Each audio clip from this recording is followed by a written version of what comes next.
లక్ష్మీదేవితో కయ్యము.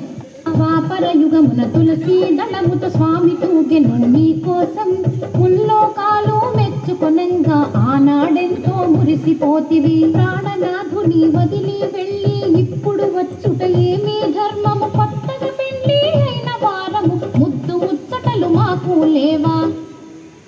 లక్ష్మీదేవి పద్మావతితో కయ్యము. బగలు పోయే చిన్న దాన, మాటలు బాగా నేర్చిన దాన, ఎంత గడుసరి దానవు నీవు, నా పతి నీదు వలలో పడెను. పెళ్లి అయిన వారితో నీకు పరిణయమేలా ఒప్పుకొంటివి, పురుషులకేనా కరువు వచ్చెన, నా మగడే నీకు దొరికినాడా. పద్మావతి లక్ష్మీదేవితో కయ్యము. స్వామి మదిలో నీవే ఉంటే మరి ఒక దానితో పని ఎలా, స్వామి ప్రేమతో నన్నే వలచను మాటలు మీరకు నెరజానా. స్థిరమన్నది నీకు లేనే లేదు, ఇల్లు ఇల్లు తిరిగే దానవు, ఒక చోటైనా కుదురుగా ఉండవు, ఎందుకు నీకు మగడు ఇల్లు. ప్రేమతో భర్తను లాలించాలి, పతి కౌగిటిలో ఒదిగుండాలి, రెండు నీ కడలేనే లేవు, వచ్చిన దారిని మరలి పొమ్ము. సవతుల దెప్పి పొడుపు మాటలు. లక్ష్మీదేవి పద్మావతిని ఎత్తి పొడుపు మాటలు అనగా, పద్మావతియే లక్ష్మీదేవిని పుల్లా విరుపు మాటలు అని. ఇద్దరు భార్యల మాటలు వింటూ శ్రీనివాసుడే సర్ది చెప్పగా, స్వామి పలుకులు ఆలకింపగా, నా వాడంటే నా వాడనియే, నా వాడంటే నా వాడనియే, నా వాడంటే నా వాడనియే, నా వాడంటే నా వాడని, నా వాడంటే నా వాడనియే.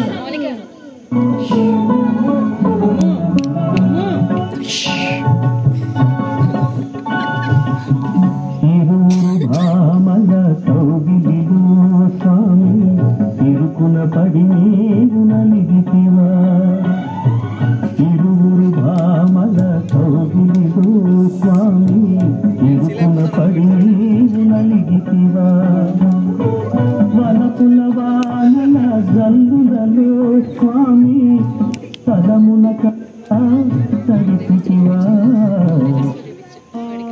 ఇరువురి నడుమా నిలచిన స్వామి, సతులకు సర్ది చెప్పలేక, శ్రీనివాసుడు చిద్విలాసమున వెనుకకు అడుగులు వేయసాగే, వెనుకకు అడుగులు వేయసాగే.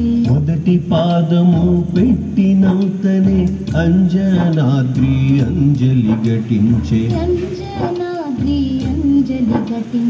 రెండవ పాదము పెట్టినంతనే వృషభాద్రి ఎంతో ఆనందించే,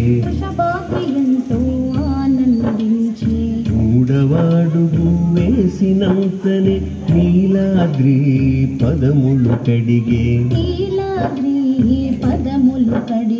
నాల్గవ అడుగు వేసినంతనే శేషాద్రి గొడుగు పట్టే,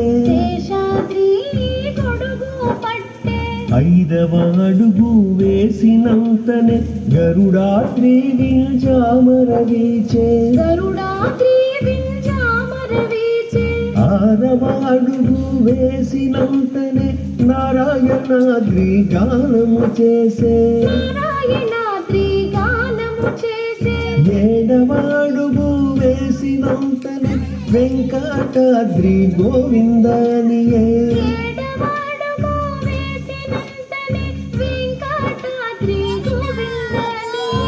సప్తశైల స్వామి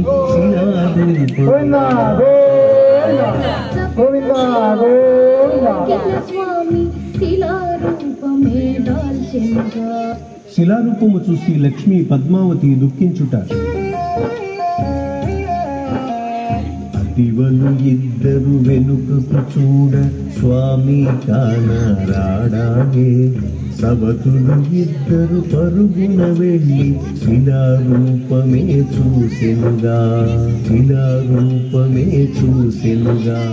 చలనము లేని స్వామిని గాంచి, పలుకే లేని పతినే చూసి, పదముల చెంతని శిరమును వాల్చి, గోడు గోడు నా విలపించెనుగా, గోడు గోడు నా విలపించెనుగా, గోడు గోడు నా విలపించెనుగా.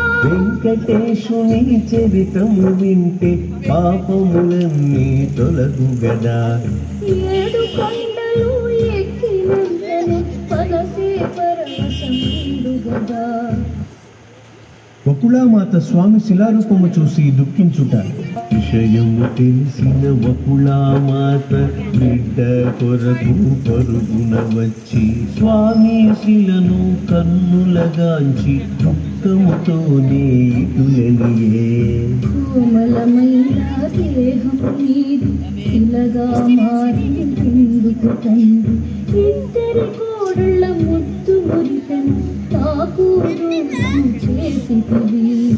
ఇద్దరి కోడళ్ళ ముద్దు మురిపెను తాకు దూరం చేసితివి.